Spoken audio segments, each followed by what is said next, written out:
الحمد للہ رب العالمین والصلاة والسلام علی اشرف الانبیاء والمرسلین وعلی آلہ واصحابہ اجمعین۔ قال اللہ تعالی وتبارک فی القرآن المجید والفرقان الحمید۔ بسم اللہ الرحمن الرحیم۔ لا اقسم بہذا البلد وانت حل بہذا البلد ووالد وما ولد لقد خلقنا الانسان فی کبد۔ صدق اللہ مولانا العظیم وصدق رسولہ النبی الکریم الرؤوف الرحیم۔ اللہم نور قلوبنا بالقرآن وزین اخلاقنا بالقرآن وادخلنا الجنۃ بالقرآن ونجنا من النار بالقرآن۔ قال اللہ تعالی وتبارک فی شان حبیبہ مخبرا وآمرا ان اللہ وملائکتہ یصلون علی النبی یا ایہا الذین آمنوا صلوا علیہ وسلموا تسلیما۔ اللہم صلی علی سیدنا و مولانا محمد معدن الجود والکرم صلاۃ و سلاما علیک یا سیدی یا رسول اللہ۔ میں نے آپ کے سامنے قرآن مجید کے جو کلمات تلاوت کیے ان میں اسی حقیقت کو بیان کیا گیا۔ لا اقسم بہذا البلد، آغاز ہوا شہر مکہ کی قسم سے، قسم ہے مجھے اس شہر کی، پھر وجہ قسم بھی بیان کی، وانت حل بہذا البلد، مجھے اس شہر کی قسم اس لیے کہ محبوب اس شہر میں تو جو بستا ہے، تیرا بسیرا ہے اس شہر میں، اس شہر کی گلیوں نے تیرے قدم چومے ہیں اور تیرے انفاس کی مہک اس کی فضاؤں میں بسی ہے، اس لیے مجھے قسم کہ یہاں تم رہتے ہو۔ اللہ اکبر۔ علماء کے مابین اس بات پر اختلاف ہے کہ مکہ المکرمہ افضل ہے یا مدینہ النبی صلی اللہ علیہ وآلہ وسلم افضل ہے۔ ایک علمی اختلاف ہے، بعض نے کہا مکہ المکرمہ افضل ہے، دلائل دیے، بڑا وزن ہے دلائل میں۔ بعض نے کہا مدینہ تو رسول صلی اللہ علیہ وآلہ وسلم افضل ہے، دلائل دیے، بڑا زور ہے دلائل میں۔ لیکن شیخ عبدالحق محدث دہلوی علیہ رحمہ اسی آیت سے روشنی لے کر کے لکھتے ہیں کہ جب حضور مکے میں تھے تو مکہ افضل تھا، جب مدینے آ گئے تو مدینہ افضل ہو گیا۔ جدھر جدھر سے وہ گزرتے گئے مجد و شرف بھی پیچھے پیچھے رہا، چند لمحوں کے لیے ٹھہرے تھے تم جس پیڑ کے نیچے۔ نشور وحدی کا لہجہ دیکھیے کتنا دل آویز ہے، چند لمحوں کے لیے ٹھہرے تھے تم جس پیڑ کے نیچے، سنا ہے آج تک اس پیڑ کا سایہ مہکتا ہے۔ تو مکے میں ہیں تو مکہ افضل، مدینے میں ہیں تو مدینہ افضل۔ تو شرف ان کے وجود مسعود سے ہے، وہ جدھر جدھر سے گزرتے جائیں گے وہاں وہاں ہی نور پھیلتا چلا جائے گا۔ اور پیر نصیر الدین علیہ رحمہ کا لہجہ یہاں کتنا خوبصورت دکھائی دیتا ہے۔ ایک بار وہ جدھر سے گزرے ہیں نصیر، ایک بار وہ جدھر سے گزرے ہیں نصیر، بار بار ادھر سے بہار گزری ہے۔ تو کہا کہ قسم ہے مجھے اس شہر کی، یعنی شہر مکہ کی۔ کیوں اس شہر کی قسم؟ وَأَنْتَ حِلٌّ بِهَذَا الْبَلَدِ، کہ محبوب اس شہر میں تمہارا قیام ہے، اس شہر میں تمہاری رہائش ہے، تمہارے انفاس کی مہک ہے اس شہر کی فضاؤں میں، اور تمہارے قدموں کو چھوا ہے اس شہر کی گلیوں نے، اس لیے قسم کہ یہاں آپ رہتے ہو۔ وَوَالِدٍ وَمَا وَلَدَ، اور قسم ہے باپ کی، اور قسم ہے جو اس کی اولاد ہے۔ والد سے مراد کیا ہے اور ما ولد سے مراد کیا ہے؟ تو اس کے بارے میں ایک قول یہ ہے کہ والد سے مراد حضرت ابراہیم علیہ السلام ہے، اور ما ولد سے مراد حضور علیہ السلام جو ان کے فرزند ہیں۔ ایک قول کہ والد سے مراد حضرت آدم علیہ السلام ہیں، اور ما ولد سے مراد ان کی ساری ذریت اور نسل ہے۔ تیسرا قول کہ والد سے مراد حضور علیہ السلام ہیں، اور ما ولد سے مراد حضور علیہ السلام کی ساری امت، حضور علیہ السلام کی ساری آل اطرت، حضور کے اصحاب۔ لیکن علماء نے پہلے قول کو ترجیح دی کہ مکہ المکرمہ کی قسم کی گئی تو پھر مناسبت بنتی ہے کہ حضرت ابراہیم کا ذکر بھی ہو، تو اس لیے والد سے مراد حضرت ابراہیم ہیں، اور ما ولد سے مراد حضور علیہ الصلوۃ والسلام کی ذات ستودہ صفات ہے۔ تو تین چیزیں ہوئیں جن کی قسم کی گئی۔ سب سے پہلے شہر مکہ کی قسم کی گئی، پھر حضرت ابراہیم علیہ السلام کی قسم کی گئی، اس کے بعد حضور علیہ الصلوۃ والسلام کے مبارک وجود کی قسم کی گئی۔ تین قسمیں کر کے کہا کیا گیا، چونکہ جو خالی ذہن شخص ہو، جب اس کو کوئی بات بیان کی جائے تو قسم سے آغاز نہیں کیا جاتا۔ متردد الذہن کو کوئی بات کرنی ہو تو قسم سے آغاز کیا جاتا ہے، یا پھر آپ جس مضمون کو بیان کرنے جا رہے ہیں وہ اتنا اہم ہے کہ اس کی اہمیت کو اجاگر کرنے کے لیے آپ کو قسم کرنا پڑتی ہے۔ تو یہ جو ماں بعد کا مضمون ہے جس کو میرے رب نے بیان کیا، اس سے قبل ایک نہیں، دو نہیں، تین قسمیں کی، تو پھر کان تو کھڑے ہو گئے، سماعتیں تو بچھ گئیں کہ وہ کون سی شے ہے جس کو بیان کرنا مقصود ہے، اور اس سے قبل قسم پہ قسم کی جا رہی ہے۔ قسم محبوب شہر مکہ کی، قسم محبوب تیرے والد بزرگوار حضرت ابراہیم علیہ السلام کی، اور قسم تیرے پاکیزہ وجود کی۔ اب انسان بالکل سماعتیں بچھا کے منتظر ہے کہ قسم کی کس بات کی جا رہی ہے، کس بات پہ قسمیں ہو رہی ہیں۔ تو جواب آیا، قسم محبوب شہر مکہ کی جس میں آپ رہتے ہو، قسم آپ کے والد بزرگوار حضرت ابراہیم علیہ السلام کی، اور قسم آپ کے پاکیزہ وجود کی۔ لقد خلقنا الانسان فی کبد، ہم نے انسان کو مشقتوں میں رہتا پیدا کیا ہے۔ یعنی انسان کی زندگی کے اندر مشقتیں، مشکلیں، آلام، مصائب، حالات کی تلخیاں، سخت مراحل، یہ اس کی زندگی کا حصہ ہے، اور ہم نے اس کو ڈیزائن اس طرح کیا ہے کہ یہ ان ساری مشکلات سے نہ بردآزما ہوگا اور حالات کی تلخیوں کا مقابلہ کرے گا، اور خیر و شر کے ساتھ ساری زندگی اس کا تعلق رہے گا۔ تو یہ اگر سخت جان ہوا تو زندگی میں کامیاب اور بامراد ہوا، اور اگر یہ کمزور ہوا تو پیچھے رہ جائے گا۔ اور اس کے لیے جو قسمیں کی ہیں وہ تین ہیں۔ قسم کا اور جواب قسم کا تعلق ہوتا ہے، یعنی جس پہ قسم کی جا رہی ہے تو جو قسم کی جا رہی ہے اس کا کوئی آپس میں تعلق ہوگا۔ جب پھولوں کا ذکر کریں گے تو پھر اس کے متعلقات ہی بعد میں بیان کریں گے۔ کسی نے کہا تھا جنگل میں کوئی مے خار مرا ہے، جنگل میں کوئی مے خار مرا ہے، اسے انگور کے پتوں کا کفن دو۔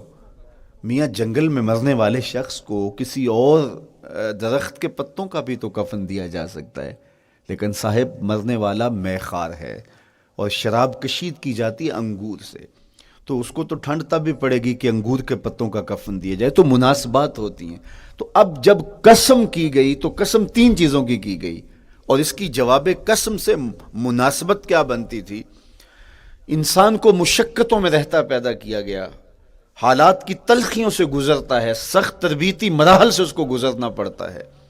تو اس چیز کو بیان کرنے سے قبل تین قسمیں کی گئی۔ پہلی قسم میرے حضور کے پاکیزہ شہر کی، مکہ المکرمہ کی، اس لیے کہ مکہ المکرمہ میں دیکھ لیجئے کہ صحابہ اور حضور کے ماننے والوں نے کیسے تلخ زندگی کاٹی۔ شجر اسلام ثمر بار ہوا تو ہمیں تو یہ کھلے ہوئے پھول دکھائی دیتے ہیں، لیکن ہم نہیں بھول سکتے کہ بلال حبشی کی پیٹھ پہ کیسے کوڑے برسے اور احد احد کیسے پکارتے رہے۔ تو ہم اس منظر کو دیکھیں، مکہ کے ان حالات کو دیکھیں، تو اس لیے قسم کی مکے کی، اور پھر حضرت ابراہیم علیہ السلام کی قسم کی، چونکہ حضرت ابراہیم نے جس قدر اذیتوں سے گزر کر کے، مصائب آلام کا سامنا کر کے، حالات کی تلخیوں کا مقابلہ کر کے اپنا راستہ بنایا اور اپنے رب کی رضا پائی، وہ تاریخ کا ایک انوکھا باب ہے۔ اس سے بڑھ کر کیا ہوگا کہ جلتی ہوئی آگ میں چھلانگ لگا دی رب کے حکم کی تعمیل میں، بیٹے کی گردن پہ چھری رکھ دی۔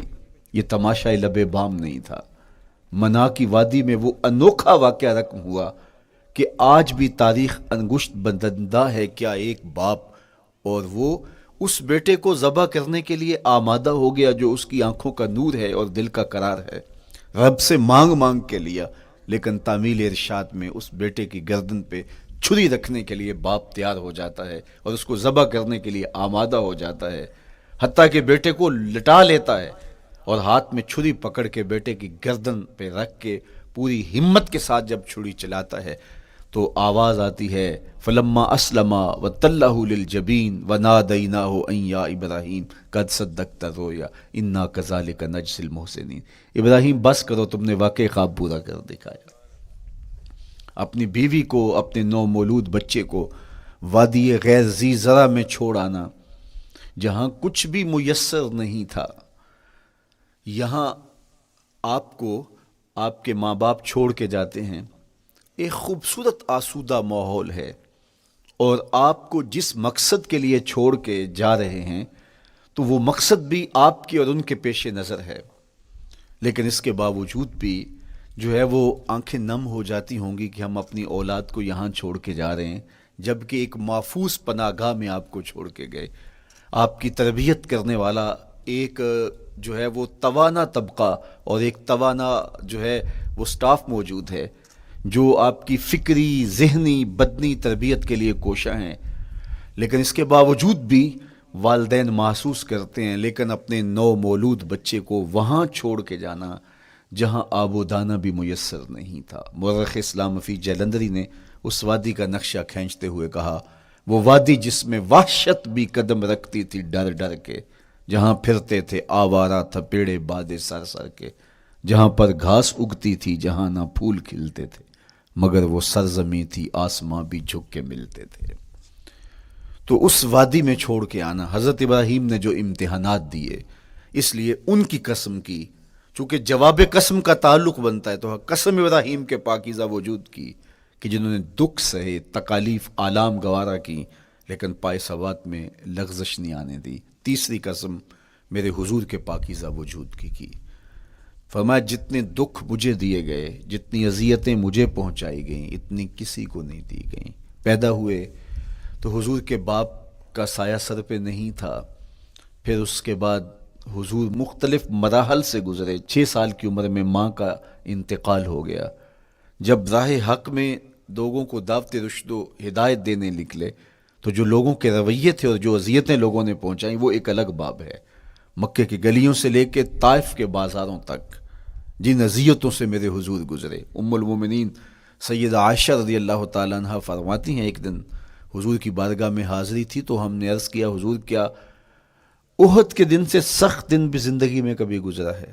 صحابہ کی نظر میں اس دن سے سخت دن کبھی زندگی میں نہیں آیا، اس لیے کہ جب 70 صحابہ کی لاشیں پڑی تھیں، حضور کے چچا حضرت امیر حمزہ شہید کر دیے گئے، اور نہ صرف انہیں شہید کیا گیا، ان کا مسئلہ کیا گیا، اعضائے بدنیاں کاٹ دیے گئے، ناک کاٹ لی گئی، زبان کاٹ لی گئی، بدن چیر کے کلیجہ نکالا گیا، اور پھر ان اعضاء کا ہار پرویا گیا، اور ہندا نے گلے میں ڈال کے رقص کیا، آنکھوں میں نیزے چبھوئے گئے۔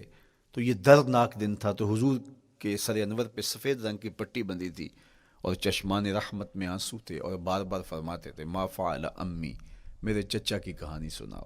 تو یہ دردناک دن تھا جو صحابہ نے اپنی آنکھوں سے دیکھا۔ تو انہوں نے کہا حضور کیا احد کے دن سے سخت دن بھی کبھی زندگی میں آیا؟ ان کا خیال تھا کہ حضور فرمائیں گے ہاں یہ میرا زندگی کا مشکل ترین اور سخت ترین دن تھا، لیکن حضور نے فرمایا ہاں عائشہ، جب طائف کے بازاروں میں تیری قوم نے مجھے پتھر مارے تو یہ دن احد کے دن سے بھی سخت تھا۔ حضور ان کے 3 سرداروں کے پاس پیغام حق لے کے گئے، لیکن انہوں نے آگے سے جو رویہ اختیار کیا وہ اتنا اذیت ناک تھا۔ حضور نے فرمایا کہ ٹھیک ہے، میں تمہاری خیر خواہی کا جذبہ لے کے تمہارے تک پہنچا ہوں، تم نے میری دعوت کو قبول نہیں کیا، تمہاری مرضی، تمہارا مقسوم، چلو اب یہ بات میرے اور تمہارے درمیان رہنی چاہیے، اس بات کو راز رہنا چاہیے، اہل مکہ تک یہ بات نہ پہنچے۔ انہوں نے کہا ہم کیوں راز رکھیں، بلکہ اوباشوں کے ہاتھ میں پتھر دے دیے، اور حضور جب واپس ہونے لگے تو وہ حضور کے پاؤں پہ سنگسنی کر دے۔ حضور اپنا ایک پاؤں اٹھاتے تو دوسرے پاؤں پہ مارتے، شدت درد اور احساس کرب سے حضور بیٹھ جاتے تو ان کے غنڈے دائیں بائیں سے بڑھتے اور کندھوں سے پکڑ کے حضور کو اٹھاتے اور مشق سنگزنی کرتے۔ نالین خون سے بھر گئے، لخت لخت زخمی ہوا۔ اللہ اکبر، کیا دردناک لمحے تھے، کیا تکلیف بری گھڑیاں تھیں. تو کہا کہ جب طائف کے بازاروں میں تیری قوم نے مجھے پتھر مارے تو یہ دن احد کے دن سے بھی سخت تھا. اچھا، جب حضور پر اس طرح آلام و مصائب ٹوٹ پڑے تو حضور کے ساتھ جو صحابہ تھے انہوں نے کہا حضور ان کے لیے بد دعا کر دیجئے. تو میرے حضور بولے میں رحمت بن کے آیا ہوں، میں رحمت بن کے آیا ہوں. اللہ اکبر. ان کا تقاضا پہم بڑا تو حضور کے ہاتھ اٹھ گئے، اور پھر حضور نے جو کہا سنیے، اللہم اہد قومی فإنہم لا یعقلون. اے اللہ میری قوم کو ہدایت دے دے، یہ مجھے جانتے نہیں، اگر جانتے تو ان کا میرے ساتھ یہ رویہ نہ ہوتا. تو پتھروں کے جواب میں دعائیں دینا پیغمبروں کا حوصلہ ہوتا ہے. اللہ اکبر. مورخ اسلام فی جلندری نے کیا خوبصورت پیرائے میں نقشہ کھینچا کہ حضور ہاتھ اٹھا کے دعا مانگ رہے ہیں، الہی کرم کر کو سارے طائف کے مکینوں پر، الہی پھول برسا ان پتھروں والی زمینوں پر. تو حضور نے دکھ سہے، تکلیفیں سہی. اب 3 قسمیں کی. شہر مکہ کی قسم جہاں حضور کے صحابہ نے تکلیفیں سہی، اس شہر کی گلیوں میں انہیں گھسیٹا گیا اور ان کو کچی کھالوں میں لپیٹ کے دھونیاں دی گئیں، انہیں اذیت ناک مراحل سے گزارا گیا. حضرت ابراہیم مشکل سے مشکل زندگی کاٹی اور رب کی رضا جوئی کے لیے کوشاں رہے، اور میرے حضور نے سخت ترین اذیتوں، مقاومتوں، مخالفتوں اور تکلیفوں کا سامنا کیا. تو ان 3 چیزوں کا حوالہ دے کر، ان 3 چیزوں کی قسم کر کے اب انسان کو بتایا جا رہا ہے کہ تم مشکلات سے تمہیں گزرنا پڑے گا، حالات کی تلخیاں تمہیں سہنی پڑیں گی. کسی مرتبے تک پہنچنے کے لیے تمہیں پھر تکلیفوں کی راہ اختیار کرنی پڑے گی. تم کون ہوتے ہو؟ میرا محبوب ہو تو تکلیفیں وہ بھی اٹھائے، 2 جہاں کا مالک ہو اور طائف کے بازاروں میں اس کے پاؤں پہ بھی پتھر پڑیں، اور کونین کا سردار ہو اور ان کے اوپر اوجری ڈال دی جائے، کائنات کا مالک ہو اور ان کو مکے کی گلیوں کے اندر ان کے گلے میں عقبہ بن ابی معیط کپڑا ڈالے اور تاؤ دے. تو کیا ان مشکلات سے تم بچ سکتے ہو؟ جب تم کسی منزل تک پہنچنا چاہتے ہو تو پھر یہ حوالے ماضی کے دیکھ لو. 3 قسمیں کر کے اس حقیقت کو بیان کیا. ابراہیم علیہ السلام کے وجود کو دیکھ لو، حضرت مصطفیٰ کریم علیہ السلام کی ذات ستودہ صفات کو دیکھ لو، اور مکے کی گلیوں میں صحابہ کے ساتھ جو ظلم اور جبر ہوئے اور انہوں نے جو مصیبتیں اور مشقتیں کاٹی وہ ساری دیکھ لو. تو 3 قسمیں کھا کر کے کہا کہ بے شک انسان مشقتوں میں رہتا پیدا کیا گیا ہے. اس لیے قافلہ انسانی کے وہ افراد جو کسی منزل کے متلاشی ہوتے ہیں، جو جستجو کی زندگی بسر کر رہے ہوتے ہیں، ان کو پھر مشکلات سے گزرنا پڑتا ہے اور حالات کی تلخیاں ان کو گوارا کرنا پڑتا ہے، کشاکش حیات سے ان کو ٹکرانا پڑتا ہے، اور ان کو آگے بڑھنے کے لیے ان کو تکلیفوں سے گزر کر کے، جان گسل مراحل سے گزر کر کے پھر منزل کی طرف عازم سفر ہونا پڑتا ہے. کیا میں نے اس خاکدان سے کنارہ جہاں رزق کا نام ہے آب و دانہ، پلٹنا جھپٹنا جھپٹ کر پلٹنا لہو گرم رکھنے کا ہے ایک بہانہ. پرندوں کی دنیا کا درویش ہوں میں کہ شاہی بناتا نہیں آشیان. تو زندگی مشکل مراحل سے گزر جانے کا نام ہے. اقبال نے کہا تھا ہے شباب اپنے لہو کی آگ میں جلنے کا نام. یہ زندگی آسان نہیں ہے، یہ حالات کی تلخیوں کا مقابلہ کرنے کا نام ہے، یہ ضبط نفس کا نام ہے، یہ اپنے من کی تربیت کا نام ہے. حضرت امام رازی سایت کریمہ کے تحت لکھتے ہیں کہ جب بچہ شکم مادر میں ہوتا ہے تو وہ 3 پردوں میں ہوتا ہے، ایک جھلی کا پردہ، ایک رحم مادر کا پردہ اور ایک پیٹ کا پردہ. تو 3 پردوں میں وہ بیچارہ بڑی عجیب سی حالت میں ہوتا ہے. یہ اس کا پہلا مرحلہ ہے تخلیق کے بعد. اس کے بعد پیدائش کا دوسرا مرحلہ ہے. یہ زچہ بچہ دونوں کے لیے موت و حیات کے مرحلے ہوتے ہیں. اس کے بعد وہ پیدا ہوا، اس دنیا پہ آیا تو اس کی مشکل کیا ہے؟ زبان ہے، بولنا نہیں جانتا، دیکھتا ہے پہچان نہیں سکتا، سنتا ہے سمجھ نہیں سکتا، ہاتھ ہیں پکڑ نہیں سکتا، ٹانگیں ہیں چل نہیں سکتا. کتنی مشکل بن گئی. یہ سب کچھ چیزیں ہونے کے باوجود بھی وہ بے بس دکھائی دیتا ہے. اس کو دودھ مانگنے کے لیے بھی رونا پڑتا ہے. تو یہ ایک مرحلہ تھا. پھر آہستہ آہستہ اس نے بولنا سیکھا، ایک ایک حرف کر کے، لفظ لفظ جوڑ کے وہ جملے مکمل کرتا رہا. آج تو زبان کا طوطی بولتا ہے، آج تو بات کریں تو جو ہے وہ ماحول تھم جاتا ہے. لیکن انسان ذرا پلٹ کے آغوش مادر میں تیری ماں نے ایک ایک حرف تجھے سکھایا تھا، ایک ایک لفظ تجھے سکھایا تھا، لفظ لفظ کر کے، حرف حرف کر کے جملے بنے، اور آج تیری گفتار کی شوخی کے تذکرے زمانے میں ہیں، تو پھر تجھے بولنا سکھایا، تو چل نہیں سکتا تھا، آج تیری جو ہے وہ جولانیاں دیکھنے والی ہیں، تیری رفتار کو کوئی چھو نہیں سکتا ہے، تیری آنکھوں کی بجلیاں آج عقابوں سے بڑھ کر ہیں، آج تیرے کانوں کے اندر نغموں کا جہاں آباد ہے، آج تیرے ہاتھوں کی گرفت کہ آگے شیر غراں بھی ہو تو وہ بھی بے بس ہو جاتا ہے، لیکن دیکھ تو کتنا مجبور تھا۔ اچھا چلو وہاں سے آگے آئے، پھر زندگی کو سیکھنا پڑتا ہے، آداب سیکھنے پڑتے ہیں، کس سے کیا بات کرنی ہے سیکھنا پڑتا ہے، آگے بڑھے، جوانی کی دہلیز پہ پہنچے۔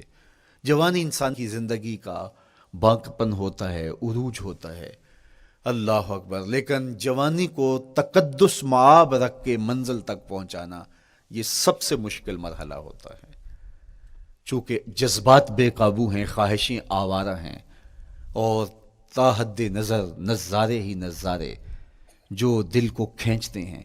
اب اپنے تقدس کو جو شخص محفوظ رکھے، کائنات میں سب سے قیمتی جوہر حضرت انسان کا اس کی عصمت کا جوہر ہے، اور سب سے حسین چہرہ وہ ہے جو جنسی کالک سے اپنے آپ کو بچا لے۔ تو جوانی ہو، بانکپن ہو، اور پھر اپنی خواہشات کو بے قابو نہ ہونے دیا جائے، سب سے مشکل مرحلہ پوری زندگی میں یہ آتا ہے۔ کسی نے کہا تھا کتاب زیست کا ایک اور باب بیت گیا، شباب بیت گیا، ایک عذاب بیت گیا۔ تو شباب کا ختم ہونا اور اس کو خیریت سے منزل تک پہنچنا، یہ کتنا بڑا مشکل مرحلہ ہوتا ہے، جس کا جوانی میں باطن کا چہرہ مسخ ہو جاتا ہے اور جنسی کالک سے جو چہرہ آلودہ ہو جاتا ہے، اس کا عفت کا دامن داغدار ہو جاتا ہے۔ تو اس لیے وہ چہرہ تاباں ہے، وہ چہرہ روشن ہے، وہ چہرہ منور ہے جو اپنے آپ کو کالک نہیں لگنے دیتا اور اپنی عصمت کی حفاظت کرتا ہے۔ میرے حضور نے بھی ارشاد فرمایا، سبعۃ یظلھم اللہ تعالی فی ظلہ یوم لا ظل الا ظلہ، 7 اشخاص ایسے ہیں قیامت کے دن جب کوئی سایہ نہیں ہوگا، اللہ ان کو اپنے عرش کا سایہ عطا کرے گا۔ ان میں سے پہلا شخص امام عادل حکمران، دوسرا شخص وشاب نشأ فی عبادت اللہ، وہ جوان جس کی جوانی اللہ کی عبادت میں بسر ہوئی، تیسرا وہ شخص ورجل قلبہ معلق بالمساجد، وہ شخص جس کا دل مسجد میں لگتا ہے، مسجد میں جمتا ہے، اور چوتھا شخص ورجل دعتہ امرأۃ ذات منصب وجمال فقال انی اخاف اللہ، وہ شخص جس کو دعوت گناہ ملی اور حسن قدموں میں بچھنے کے لیے بےتاب ہوا، اور اس نے کیا کہا، انی اخاف اللہ، میں اللہ سے ڈرتا ہوں، میرا اللہ مجھے دیکھ رہا ہے۔ میرے حضور نے فرمایا قیامت کے دن جب کوئی سایہ نہیں ہوگا، اللہ اس کے اوپر اپنے عرش کا سایہ تان دے گا، جو اپنی عصمت کے جوہر کو بچا گیا۔ تو یہ ایک مشکل مرحلہ تھا، اپنی جوانی کے تقدس کی حفاظت کرنا۔ میرے حضور نے ارشاد فرمایا انا حبیب اللہ، میں اللہ کا حبیب ہوں۔ جو جوان جوانی میں توبہ کرتا ہے وہ بھی اللہ کا حبیب ہے۔ کتنا بڑا اعزاز ہے اور کتنا بڑا کمال ہے جو شخص کو ملتا ہے جو جوانی میں اپنی عصمت کے تقدس کی حفاظت کرتا ہے، اپنی آبرو پہ پہرا دیتا ہے، اپنی نظروں کی حفاظت کرتا ہے، اپنی سوچوں کو آوارہ نہیں ہونے دیتا، اپنے خیالوں کو بھٹکنے نہیں دیتا، اپنی خواہشات کو بے قابو نہیں ہونے دیتا۔ تو یہ مشکل ترین لمحہ تھا۔ اس کے بعد امام راضی کہتے ہیں اب شادی کا مرحلہ ہوا، تو پہلے خود اپنی ذمہ داری تھی، اب کسی کا بوجھ بھی اٹھانا پڑا، یہ اگلی مشکل آ پڑی۔ پھر بچے ہوئے تو پھر اپنی زندگی تو ختم ہو گئی، پھر ساری زندگی، پھر بڑھاپے میں چلے جائیں، ارذل العمر تک چلے جائیں، یہ ساری زندگی مشکلات لقد خلقنا الانسان فی کبد۔ تو ہمیں عملی طور پہ مشکلات کے مقابلے کے لیے تیار ہونا چاہیے۔ دیکھیے ہم جب شکار کرنے جاتے ہیں اور وہ خطرناک جنگل ہو جس میں شیر، بھیڑی اور دیگر جانور بھی ہوں، تو پھر ہم حفظ ما تقدم کے طور پہ سب کچھ ساتھ لے کے جاتے ہیں اور اس انداز سے جاتے ہیں کہ ہمارے اوپر اگر کوئی حملہ ہو تو بچاؤ کی یہ تدبیر ہو۔ تو ہم عملی طور پہ اس کے لیے خود تیار ہوتے ہیں، تو پھر کوئی ہونے والا حملہ غیر متوقع نہیں ہوتا اور ہم اس کے لیے اپنے آپ کو مستعد اور فعال پاتے ہیں۔ اسی طرح میں اور آپ اگر زندگی کے اس فلسفے سے آگاہ نہیں ہوں گے کہ زندگی مشکلات کا مجموعہ ہے، حالات کی تلخیاں ساری زندگی ہمارے ساتھ رہیں گی، تو کوئی بھی تکلیف، کوئی بھی اذیت، کوئی بھی ایسا واقعہ جو ہم نہیں چاہ رہے ہوں گے وہ روح پذیر ہوگا تو ہم گھبرا جائیں گے اور پھر اس وقت ہم دکھی ہو جائیں گے۔ اس لیے ہمیں یہ قرآن نے سکھایا ہے کہ تم عملی طور پہ زندگی کی سختیوں کا مقابلہ کرنے کے لیے آمادہ اور تیار ہو جاؤ۔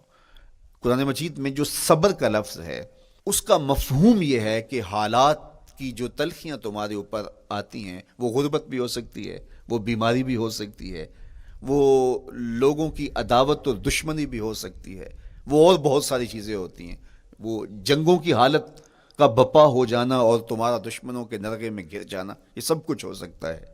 تو اس کے اوپر استقامت کے ساتھ تم کھڑے رہو اور تم ان کو برداشت کرنے کی اپنے اندر ہمت اور حوصلہ رکھو، تو پھر وہ تمہارا صبر ہوگا، اور یہ قوت اگر تمہارے اندر پیدا ہو جاتی ہے تو پھر تمہاری زندگی آسان اور سوکھی ہو جاتی ہے۔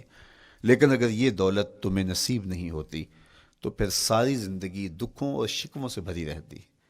اس لیے ہمیں یہ چیز سیکھ لینی چاہیے کہ زندگی نام ہی مشکلات سے نہ برد آزما رہنے کا ہے۔ عملی طور پہ ہم دیکھو، ہمیں پتہ ہے سردی آ رہی ہے تو اس کا ہم پہلے انتظام کرتے ہیں، تو سردی ہمیں دکھی نہیں پھر کرتی، ہم سردی سے بھی لطف لیتے ہیں، موسم برسات سے بھی مزہ لیتے ہیں، اور گرمی سے بھی ہم ایک حاز حاصل کر لیتے ہیں اگر ہم اس کو جو ہے اس کے لیے عملی طور پہ اپنے آپ کو تیار کر لیں۔ لیکن اگر ہم اس کے لیے تیاری نہیں کریں گے تو سوائے گھبراہٹ کے اور کچھ نہیں ہوگا۔ تو مجھے اور آپ کو عملاً اپنے آپ کو اس بات کے لیے آمادہ کرنا پڑے گا کہ زندگی ان حالات کی تلخیوں سے ٹکرانے کا نام ہے، اور ساری زندگی ہمیں ان مراحل سے گزرتے رہنا پڑے گا۔ اور قرآن نے جو ہے وہ 3 قسمیں کر کے، اور 3 قسمیں بھی شہر مکہ کی اور محبوب کریم کے پاکیزہ وجود اور جناب ابراہیم علیہ الصلوۃ والسلام کی، تاکہ تمہیں پتہ چلے جب ان کو بھی ان مراحل سے گزرنا پڑا میں اور آپ کیا بیچتے ہیں۔ اس لیے ہمیں اپنی زندگی کو ان راہوں پہ ڈالتے ہوئے صبر اور استقامت، اب صبر اور استقامت کی دولت ہمیں کیسے نصیب ہوگی، یہ دولت کس طرح، یہ قوت راسخہ ہمارے اندر کیسے پیدا ہوگی، اور کس طرح ہمارے من کے اندر یہ چیزیں سمائے گی۔ اللہ تعالیٰ کی خشیت، اس پر توکل، اس پر بھروسہ، اور اللہ تعالیٰ جل شانہ کی طرف سے ہر کام کے ہونے کا یقین ہمارے اندر یہ استقامت اور یہ حوصلہ پیدا کرتی ہے یہ چیز۔ اس لیے مجھے اور آپ کو اپنی پوری زندگی میں اس عمل سے گزر کر کے اپنے آپ کو مضبوط ترین صورتحال میں لا کے کھڑا کرنا پڑے گا، اور یہی زندگی کا جمال ہے۔ تو اب پھر دیکھیے قرآن کیا کہہ رہا ہے، لا اقسم بہذا البلد وانت حل بہذا البلد ووالد وما ولد، 3 قسمیں کی۔ اس کے بعد ارشاد فرمایا لقد خلقنا الانسان فی کبد، ہم نے انسان کو مشکلوں میں، مصائب میں، آلام میں رہتا ہوا پیدا کیا۔ کہتے ہیں جب حضرت انسان کی تخلیق ہوئی تو اس کا خمیر جب گویا جا رہا تھا تو اس کے اوپر 39 دن تک آزمائشوں کی، دکھوں کی، تکلیفوں کی بارش ہوئی، اور ایک دن خوشیوں اور مسرتوں کا می برسا۔ تو انسان کی زندگی کے اندر حالات سے ٹکرانا اور دکھوں کو سہنا اور دکھوں سے مقابلہ کرنا، یہ سیکھنا پڑے گا، اور جب انسان اس کو عملی طور پر سیکھ جائے گا تو پھر زندگی کا جمال اور زندگی کا حسن نصیب ہوگا۔ دوسری بات، ہمیں اپنی زندگی میں 7 چیزوں کو اپنا اصول بنا لینا چاہیے، اور یہ 7 چیزیں وہ ہیں جو ہماری زندگی کو ایک خوبصورت سانچے میں ڈھال کر کے ہمیں ایک پاکیزہ اور ستھرا انسان بنا دیتی ہیں۔ پہلی چیز، التمسک بکتاب اللہ، اللہ کی کتاب سے جڑ جانا، وابستہ ہو جانا۔ جب ہم کتاب اللہ سے وابستہ ہو جائیں تو پھر ہمارے باطن کی اور نفس کی تربیت ہوتی ہے، اور پھر ہم وہ مطلوب انسان بنتے ہیں جو ہمارا رب ہم سے تقاضا کرتا ہے۔ تو اس لیے ہمیں اپنی زندگی میں اس چیز کو لازم کر لینا چاہیے کہ ہمارا کوئی بھی دن قرآن مجید کی تلاوت کے بغیر نہ گزرے۔ اپنے دن کا آغاز قرآن مجید کی تلاوت سے کیجیے۔ سورہ یاسین سے جو اپنے دن کا آغاز کرتا ہے، سارا دن اللہ کی امان میں رہتا ہے، اس کی حفاظت میں رہتا ہے، اور اپنی شب کا آغاز سونے سے پہلے سورہ الملک کی تلاوت کریں، آپ ساری شب اللہ کی امان میں، اس کی حفاظت میں رہیں گے۔ اور قرآن مجید کو سمجھ کر اس کے مفاہیم و مطالب کے ساتھ ایک رکوع کم از کم پوری زندگی، اپنی زندگی کے نصاب میں آپ کتنا وقت مختلف امور کے لیے سر انجام دیتے ہیں۔ یہ کتاب انسانی ہدایت کے لیے، انسانی تربیت کے لیے، اس سے کوئی اور بہتر اور مؤثر جو ہے وہ نصاب نہیں ہو سکتا ہے۔ انسان سازی کا بہترین ذریعہ ہے یہ کتاب، اور اس کتاب کے ذریعے سے جو ہے وہ انسان پستیوں سے اٹھ کے بلندیوں تک جا پہنچتا ہے۔ اقبال نے تو کہا کہ گر تمی خواہی مسلمان زیستن، نیست ممکن جز بقرآن زیستن۔ اگر تو مسلمان بن کے جینا چاہتا ہے تو قرآن کے بغیر ایک قدم بھی نہیں چل سکتا۔ تو آگے چل کے اسی نظم میں کہا کہ فاش می گوئم آنکھ در دل مزمرست، این کتاب نیست چیزیں دیگرست۔ اگر میں کھل کے بیان کر دوں جو میرے سینے میں چھپا ہے تو میں تجھے بتا دوں کھل کے، یہ کتاب نہیں، یہ کوئی اور ہی شے ہے۔ کن لوگوں کو کہاں سے اٹھایا اور یہ کتاب کہاں تک لے گئی، جو باہمی جنگ و جدل میں الجھے ہوئے تھے اور حرف شناس بھی نہیں تھے، جو سواد آشنا بھی نہیں تھے، پھر انہوں نے جو ہے وہ روما کی سلطنت بھی الٹ کے رکھ دی۔ یہ کرشمہ تھا اس کتاب کا، جس نے زندگی کا جمال ان کی روحوں کے اندر پیدا کر دیا۔ تو میں اور آپ اپنی زندگی میں قرآن مجید سے کبھی بھی دور نہ ہوں، روزانہ کی بنیاد پہ آپ تلاوت کلام مجید اپنی زندگی میں شامل رکھیں۔ انشاءاللہ اس کے اجالے دنیا میں اور آخرت میں آپ اپنی آنکھوں سے مشاہدہ کریں گے۔ حضرت امام احمد بن حنبل فرماتے ہیں، میں نے رب سے کہا کہ مجھے اپنا قرب عطا کر، آواز آئی میرا قرب چاہتے ہو تو قرآن پڑھا کرو۔ یہ رب کی قربت کی بھی ضمانت ہے اور ضبط نفس اور باطن کی تربیت کا بھی ذریعہ ہے۔ اچھا، دوسری بات، والاقتداء بسنت رسول اللہ صلی اللہ علیہ وآلہ وسلم۔ ہمارے لیے بہترین نمونہ ہمارے حضور علیہ الصلوۃ والسلام کی زندگی ہے، حضور کے دیا ہوا نظام حیات ہے، جس پر حضور نے خود عمل کر کے دکھایا۔ میرا عشق رسول، میری محبت رسول اس بات کا تقاضا کرتی ہے کہ میں ان کے طریقہ حیات کے مطابق اپنی زندگی گزاروں۔ اسلام دعوے کی بات نہیں کرتا، دلیل ہم سے مانگتا ہے۔ آج میں کہتا ہوں میں عاشق رسول ہوں، اور اتنا بڑا عاشق رسول ہوں کہ میرے جیسا زمانے میں دوسرا کوئی نہیں۔ میرے جذبات ایسے دکھائی دیتے ہیں، آسمان کو چیر دوں گا اور زمین کو پھاڑ دوں گا، لیکن ہمسایوں کے ساتھ میرا سلوک بتاتا ہے کہ میں عاشق رسول نہیں ہوں۔ دوستوں کے ساتھ میرا رویہ بتاتا ہے کہ میں عاشق رسول نہیں ہوں۔ میں کسی سے وعدہ کرتا ہوں اور پھر اس پہ پورا نہیں اتر پاتا، تو صاحب پھر آپ عاشق رسول نہیں ہیں، آپ کچھ اور ہیں۔ عشق رسول تو یہ ہے کہ میرے محبوب علیہ السلام نے کسی سے عہد کیا ہے کہ تمہارے آنے تک میں یہاں کھڑا ہوں، اور وہ جا کے بھول جاتا ہے، اور میرے حضور 3 دن وہاں منتظر رہتے ہیں۔ وہ اچانک گزرا اور دیکھا تو حضور علیہ السلام کھڑے ہیں، تو خود پریشان ہوا، صرف اتنی بات اسے کہی، صاحب تو نے مجھے مشکل میں ڈال دیا، تو نے مجھے مشقت میں ڈال دیا۔ عہد کیا ہے تو پھر اس کی پاسداری نبھا کے دکھائی۔ اللہ اکبر! میں اگر حضور سے محبت کرنے والا ہوں تو میرا رویہ بتائے کہ میں عاشق رسول ہوں۔ میری زبان پہ جھوٹ نہیں بول سکتی۔ آپ سے پوچھا گیا کہ مومن بزدلی کر سکتا ہے؟ کہا نہیں، بہادر ہوتا ہے، لیکن ہو سکتا ہے کبھی اس سے بزدلی سرزد بھی ہو جائے۔ پھر پوچھا گیا کہ مومن بخیل ہو سکتا ہے؟ کہا نہیں، سخی ہوتا ہے، لیکن ہو سکتا ہے کبھی اس سے بخل بھی سرزد ہو جائے۔ پھر تیسرا سوال حضور سے کیا گیا، مومن جھوٹا ہو سکتا ہے؟ فرمایا جھوٹا نہیں ہو سکتا، یہ پکی بات ہے کہ مومن جھوٹ نہیں بول سکتا۔ میں اور آپ اپنے رویوں میں دیکھیں کہ ہم کھڑے کہاں ہیں۔ آج ہم ان جگہوں پہ بھی جھوٹ بولتے ہیں جہاں جھوٹ بولنا ہماری مجبوری بھی نہیں ہوتی، چونکہ یہ ہماری فطرت ثانیہ اور عادت بن چکا ہے، اور ہم اس کو برا ہی نہیں سمجھتے۔ جبکہ جھوٹ جب کوئی شخص بولتا ہے، حدیث پاک میں آتا ہے اس کے منہ سے بدبو نکلتی ہے، رحمت کے فرشتے 1 میل دور ہٹ جاتے ہیں اس سے۔ اور سویر سے شام تک جب ہمارے معمولات یہ ہوں تو پھر ہم کہاں کھڑے ہیں اور رحمت کے فرشتے کہاں کھڑے ہیں؟ تو حضور علیہ الصلوۃ والسلام کی سنت کا اتباع حضور کی محبت کی دلیل ہوگی۔ امام قرطبی نے لکھا ہے، اللہ کی محبت کا کوئی دعویٰ کرے تو کیا دلیل ہوگی کہ یہ واقعی محب الہی ہے؟ تو کہا اللہ سے محبت کا دعویٰ کرنے والے کے لیے دلیل یہ ہے کہ وہ قرآن سے پیار کرے۔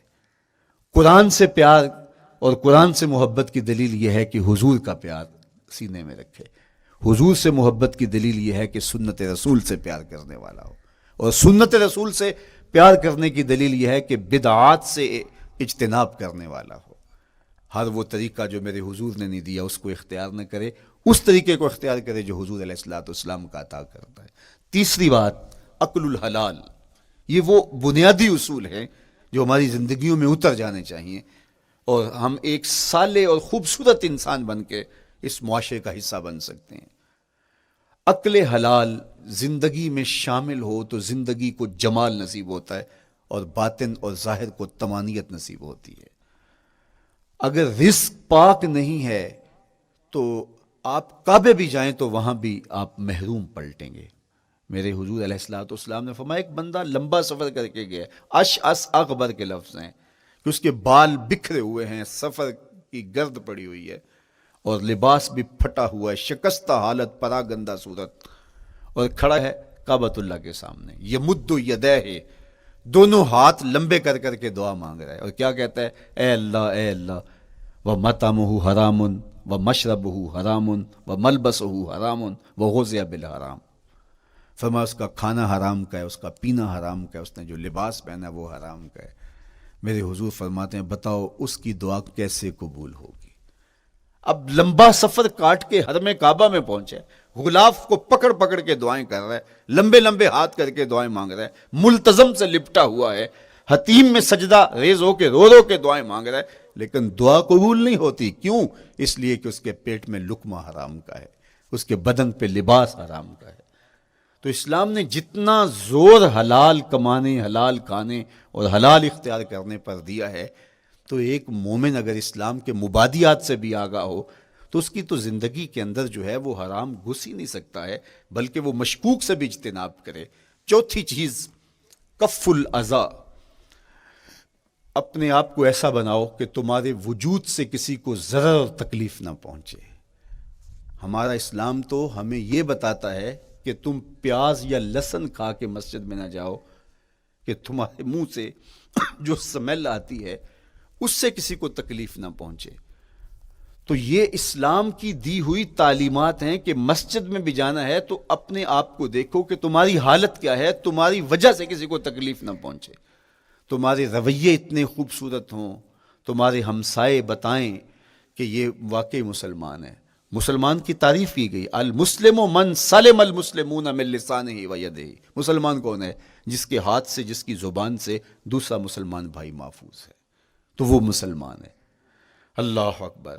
ہم یہ جو کہتے ہیں السلام علیکم, اس کو کہتے ہیں تحیت المسلم, مسلمان کا تحیت. تو اس میں اس کے معنی پہ غور کریں تو ہم اس کو ضمانت دے رہے ہوتے ہیں, السلام علیکم, تیرے اوپر سلامتی ہو. تو ہم اپنی جانب سے اسے ضمانت دیتے ہیں, میرے بھائی میری طرف سے تیری عزت, تیری جان, تیری آبرو سلامت ہے, اب میری جانب سے تو پریشان نہیں ہونا, میں تجھے سلامتی کی ضمانت دیتا ہوں. اور وہ آگے سے کیا کہتا ہے, وعلیکم السلام. میرے بھائی پھر میری جانب سے بھی تیرا سب کچھ محفوظ ہے. اگر سلام کا مفہوم اچھی طرح ہماری روحوں میں اتر جائے تو پھر ایسا ہو نہیں سکتا کہ ہم جس کو السلام علیکم کہہ دیں پھر اس سے ہم دھوکہ کریں, یا اس کی آبرو پہ حملہ آور ہوں, یا اس کے مال پہ حملہ آور ہوں جب السلام علیکم کہہ دیا. چونکہ جو ہمیں لفظ بولنے کے لیے کہا گئے ہیں اس کے پیچھے فلسفہ ہے لفظوں کا. یہ پھول ہیں, ان کو دیکھ کر سبحان اللہ کہنے کا کہا گیا ہے. پہاڑوں کو دیکھ کے اللہ اکبر کہنے کا کہا گیا ہے. پہاڑوں کو دیکھ کے سبحان اللہ کہہ دیں اور پھولوں کو دیکھ کے اللہ اکبر کہہ دیں, ایسا کیوں نہیں کہہ دیتے؟ لیکن نہیں, اس لیے کہ جب پہاڑوں کو دیکھتے ہیں تو دل میں ان کی ہیبت پیدا ہوتی ہے. اتنے بڑے پہاڑ, سمندر کو دیکھتے ہیں تو اس کی ہیبت پیدا ہوتی ہے. اتنا بڑا سمندر تا حد نظر پھیلا ہوا, تو جب اس کی بڑائی پیدا ہونے لگتی ہے تو فوراً پلٹایا گیا اللہ کی بڑائی کی طرف اور کہا بول اللہ اکبر, یہ نہیں میرا اللہ بڑا ہے. اور پھول کو جب دیکھا تو اس کی لطافت کی طرف الجھنے لگے, کتنا خوبصورت ہے, درزوں میں کیسے خوشبو بسی ہوئی ہے, کیسے رنگ ہیں, کیسے جمال ہیں. اللہ اکبر. وہ کیا کسی نے کہا تھا نا کہ درزوں کی لطافت میں خوشبو نے اماں پائی, گل چیرنے والے نے کس شان سے چیرا ہے. تو کیا کمال ہے یار, کیا پتیاں ہیں, کیا رنگ ہے, کیا خوبصورتی ہے, کیا لطافت ہے. الجھنے لگے, کہا بول سبحان اللہ, یہ کیا ہے جس نے رنگ بھرے ہیں وہ پاک ہے. تو تیرا دل الجھ نہ جائے. تو جو ہم بولتے ہیں لفظ جہاں بھی بولتے ہیں اس کے پیچھے ایک فلسفہ ہوتا ہے. السلام علیکم یہ تحیت المسلم ہے. جب ہم کسی کو کہتے ہیں السلام علیکم تو اس کو ہم نے ضمانت دے دی، بس بات ختم، اب جو ہے وہ میری جانب سے تو محفوظ ہے۔ لیکن ہم سلام بھی لے رہے ہوں گے اور ہاتھ بھی کاٹ رہے ہوں گے اور اس کی جیب بھی کاٹ رہے ہوں گے، پھر سلام نہیں لیا، ہم نے منافقت کی ہے۔ تو کف الاذی چوتھی چیز، اور پانچویں چیز اجتناب المعاصی، گناہوں سے اپنے آپ کو بچا کے رکھنا۔ نیکی کرنا بہت اہم ہے، لیکن نیکی کرنے سے زیادہ ہم اپنے آپ کو گناہوں سے بچانا ہے۔ چونکہ شر کی قوتیں ہمارے ساتھ جڑی ہوئی ہیں، اس لیے اپنے آپ کی حفاظت جب ہم کریں گے تو ہم ایک اچھی صورت میں آگے بڑھیں گے۔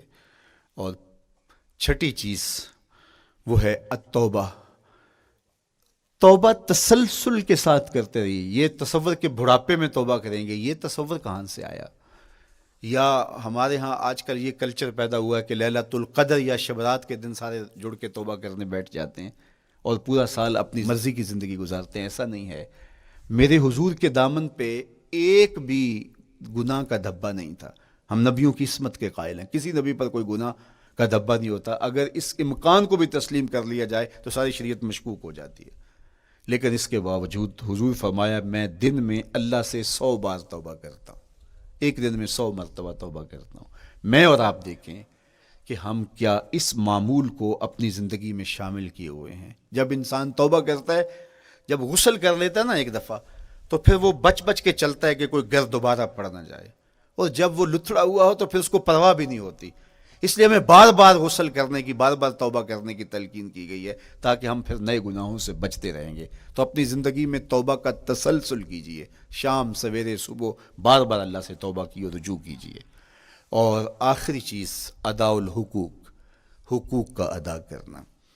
ہمارے ذمے جو حقوق عائد ہوتے ہیں وہ ہمارے والدین کے ہیں، وہ ہمارے بہن بھائیوں کے ہیں، وہ ہمارے دوستوں کے ہیں، ہمسایوں کے ہیں، ہمارے اساتذہ کے ہیں، کلاس فیلوز کے ہیں۔ وہ حقوق حتیٰ کہ جانوروں کی کیوں نہ ہوں، تو ان حقوق کو ہم ادا کرنے والے، دست بردار نہیں ہو سکتے ہم ان حقوق سے۔ یہ مومن کی زندگی ہے، یہ ہمارا نظم حیات ہے، یہ اسلام کا دیا ہوا منشور ہے، یہ طریقہ زندگی ہے کہ ہم ایک ایک کے حق کو ادا کرتے ہوئے اپنی زندگی کو بسر کریں۔ بالخصوص میں طلباء سے مخاطب ہوں کہ یہ عمر تربیتی اعتبار سے سب سے اہم عمر ہے۔ سیدنا علی المرتضیٰ رضی اللہ تعالیٰ عنہ فرماتے ہیں کہ 15 سال سے لے کر کے 20 سال تک کی عمر میں انسان کے نظریات پختہ ہوتے ہیں اور اس کی عادتیں جمتی ہیں۔ یہ دوسرے کہتے ہیں 13 سے 19 سال تک کی عمر، وہ کہتے ہیں یہ بڑی اہمیت کی حامل ہے۔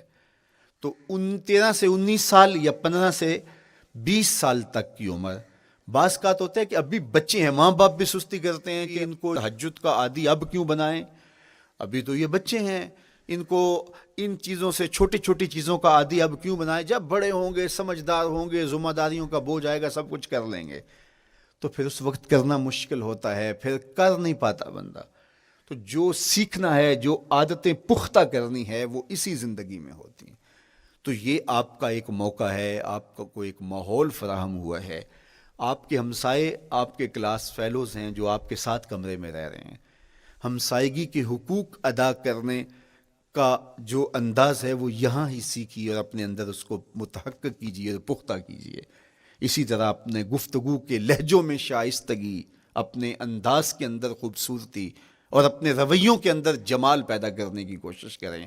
اپنے آپ کو مؤثر بنائیں اور شریعت کے بتائے ہوئے اصول اور ضابطوں کے مطابق آپ جب زندگی کے چند دن گزار لیں گے، پھر زندگی گزارنے کا نشہ آنے لگ جائے گا۔ چونکہ جب ہم اپنی خواہش کی زندگی گزارتے ہیں تو پھر ہم خود بے چین اور مضطرب ہوتے ہیں، اس لیے کہ ہمیں اس طرح زندگی گزارنی چاہیے جس طرح ہمارے رب نے ہمیں بتایا ہے۔ آپ کوئی بھی مشین خریدتے ہیں، کوئی بھی چیز لیتے ہیں تو اس کے ساتھ چھوٹی سی بک دیتے ہیں، آپ کو اس کا طریقہ استعمال بتاتے ہیں کہ اس کو یوں استعمال کرو گے تو دیر پا اس کے فوائد حاصل کرو گے۔ اگر یہ مائک ہم اس طرح استعمال نہیں کرتے، اپنی خواہش سے استعمال کریں گے تو پھر نتیجہ کیا ہوگا کہ تھوڑے دنوں کے بعد جو ہے وہ خرابی کی طرف سلسلہ چلے گا۔ اس طرح یہ وجود جس پاکیزہ ذات نے بنایا ہے، اس نے ہمیں بتایا ہے کہ اس کو استعمال کیسے کرنا ہے اور اس زندگی کو کیسے گزارنا ہے۔